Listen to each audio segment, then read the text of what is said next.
Let's be real, guys, for quite some time now we've been living the f***ing life. With technological advancements, blooming trade networks and large organization structures, the wealth of the world measured as the gross world product keeps increasing exponentially. On many accounts it has been said that the world has never looked better and that the achievements and management of the West, the hegemony of Western Europe and the US and global capitalism have brought us that wealth. Even controlling for the massive explosion in population growth, we are doing insanely well. Needless to say that, with all those achievements, the struggle for food, the most basic, the Jessica of human needs, now lies behind us. That with rising investment and technology, slowly but surely, the war against starvation and nutrition-related disease and death is being won. But is it though? Punching in your classic Bernie numbers of the top 1% versus the bottom half, it becomes clear that this dream has mostly only come true for the metropolitan global north, while the periphery and a huge part of the global south are constantly facing a food crisis that in 2019 alone put over 500 million people on the brink of starvation. That is, in spite of the fact that we produce way more than enough food for everybody on the planet. While over 1 in 4 people on this planet face moderate to severe food insecurity, 30 to 40% of all food in the US has not even been touched before it's thrown away. US food waste, or Tex-Mex as Europeans call it, hunger and malnutrition, overfishing and monocultures, in short, the global food crisis, appears odd in light of the dream that capitalism has sold us. With billions of people losing sleep over hunger, this dream begs 3 questions. How come, why, and por fucking qué?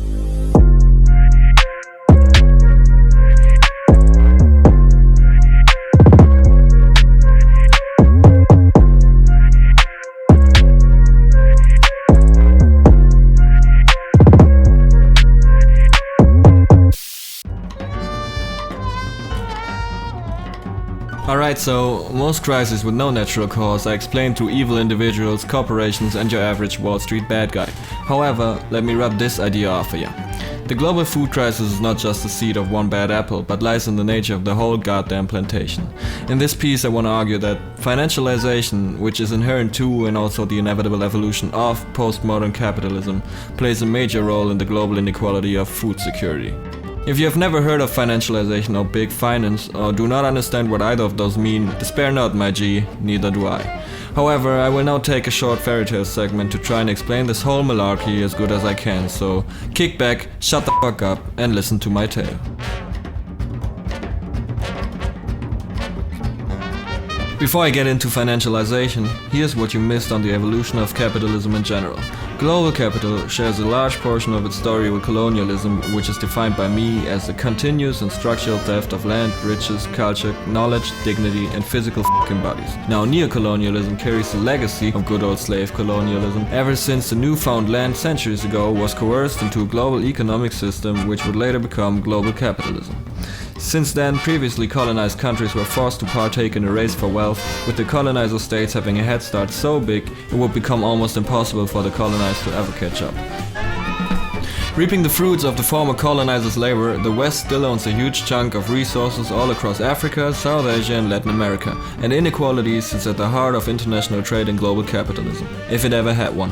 There's really nothing funny about this story, which is why I'm not even touching upon the effects our colonial history had on black and indigenous culture, and white hippies with dreads.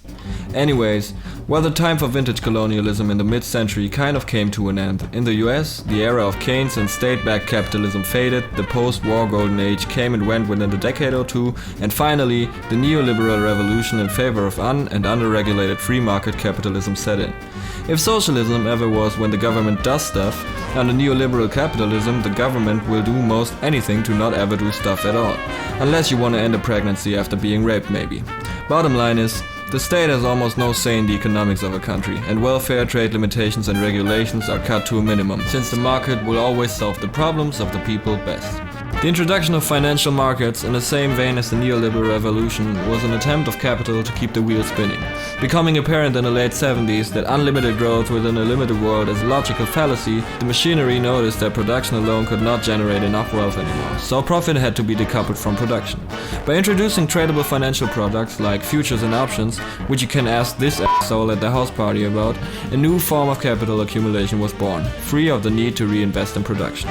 The point is that trading those positions acquisitions and contracts could earn you a load of money in no time, without having moved more than just a finger. The new phase of modern capitalism, more globalized and more unbalanced than ever before, was taking form. And slowly but surely, the financial industry surpassed all other industries, making up huge portions of many countries' GDP, without ever needing to produce things of value. Taking on most industries, this process called financialization has brought us hedge funds, bleeding companies strive for the profit of the shareholders, with thousands of people losing their jobs. It has brought us the world's financial crisis, ruining complete nation states for a time. It turns every enterprise and idea into an asset and a risk and return calculation, completely abstracting the value of real commodities and services. And now, finance has become deeply ingrained in almost all parts of society. From education to labor to Medicare, insurance, infrastructure, and, you guessed it, food.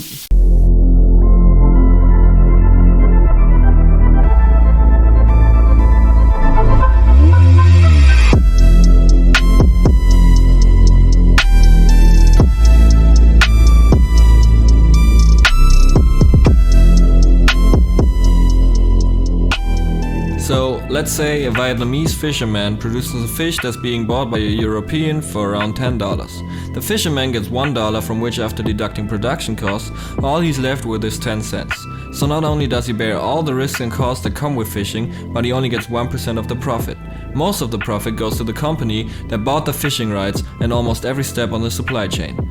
Interestingly enough though, from a supply and demand perspective, only 15% of the fish that's being caught by the fisherman would have to be shipped to the rest of the world, while the other 85% could be consumed close to where the fish has been caught. Most likely to an acquaintance, a person close to the fisherman, the wife, his family, maybe even a fisherman's friend.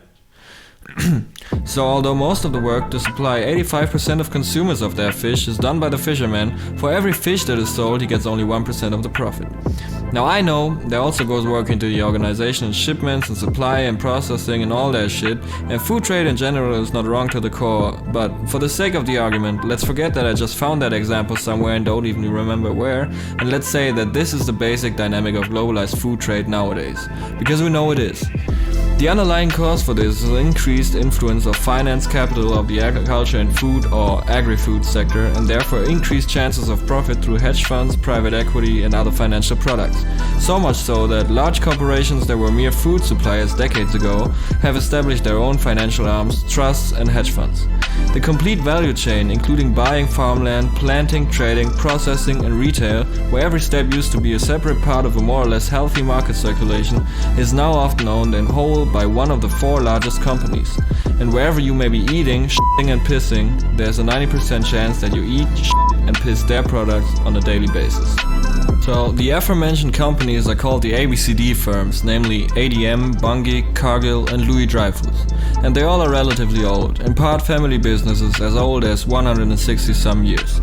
All listed in tax havens like Switzerland and Bermuda, but having their headquarters in the US or France. The reason why you most likely have never heard of these firms is that they have tons of joint ventures, among others with buyers Monsanto, and subsidiaries which enable them to act in relative secrecy. Through the enactment of neoliberal policies allowing for over-the-counter trading and commodity index funds, the ABCD firms are able to turn their insider knowledge into profitable market speculation. Commodity index funds, or CIFs, are financial instruments which bundle commodity stocks and strip foods of their real physical or cultural value, turning them into abstract tradable derivatives. At times, this can cause real food prices to increase by 200%, making eating way harder to afford for millions of people. On the other hand, the decoupling of price and product makes market manipulation and price fixing easier than ever, and is nothing out of the ordinary in the financialized agri-food sector of today, especially not for the ABCD firms. Particularly ADM and Cargill have been making headlines for years now for price fixing, artificially keeping food prices high over years on end, and hoarding 100% of all wheat in the UK, among other things. In addition to commodity trading via CIFs, acres and acres of farmland are being bought up by the second in another fancy little financial product called Real Estate Investment Trust, or REIT. Since buying farmland old school in our absurdly accelerated economy doesn't cut it anymore, those trusts compile mortgages on farmland, which makes the investment turn into cash almost immediately and facilitates large-scale land acquisition. So while the investors harvest profits, the farmers that farm all these lands pay the tax on the property, water, insurance and the rent. All that in an insanely insecure market. Furthermore, through financialization, those firms now hold a global monopoly with an insane economic power growing exponentially, facilitating land grabbing in general. Being third place in ABCD, but first place in so, Cargill, for example, is known for using nothing less than 36 shell companies to buy more farmland in Colombia than any one corporation is legally allowed to own. Other cases of mistreatment by the ABCD firms and other giants like the German Newman Group can be seen in Brazil or Uganda or tons of other places. Besides the direct effect of land grabbing on an estimated 12 million people worldwide falling victim to food insecurity, in the greater scheme of things, this sort of large-scale land acquisition further strengthens neocolonial structures. By taking the labor and fertile land of a region, letting the locals carry risks and costs, multinationals not only make a short-term profit, or also extend their influence and kill any potential local competition before it can even come into existence. Not to mention that those purchases are the consequence of neoliberal and imperialist policy by the IMF and World Bank under the threat of sanctions and withholding necessary military and economic aid if those countries don't open their markets for foreign capital.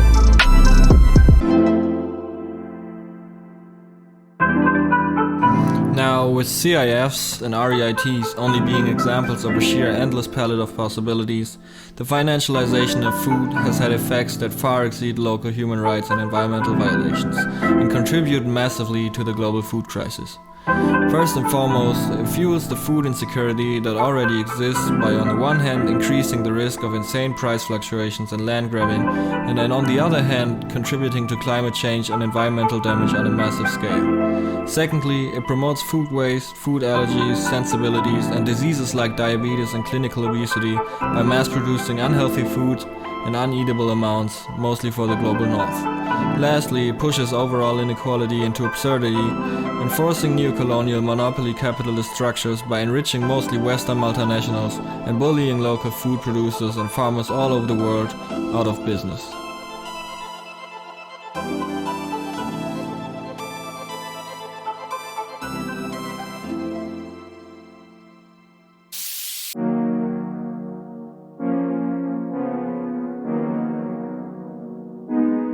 So I gotta admit, this whole thing might sound a bit sensationalist, but there's a reason why it had to be that way.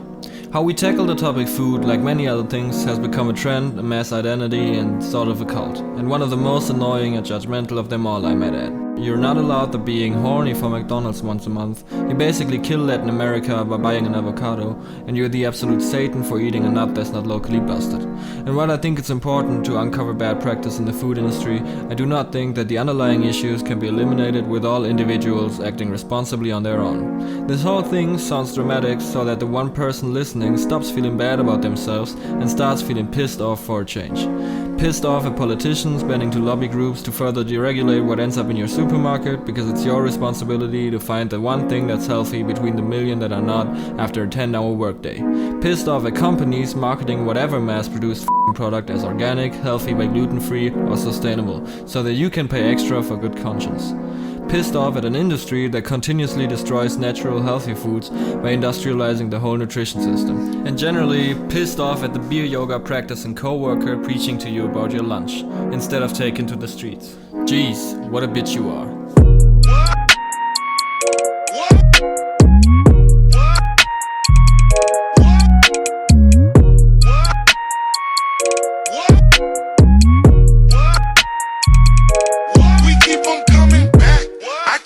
Coming back, we keep them coming back. I keep them coming back. We keep them coming back. I keep them coming back. We keep them coming back. I keep them coming back. We keep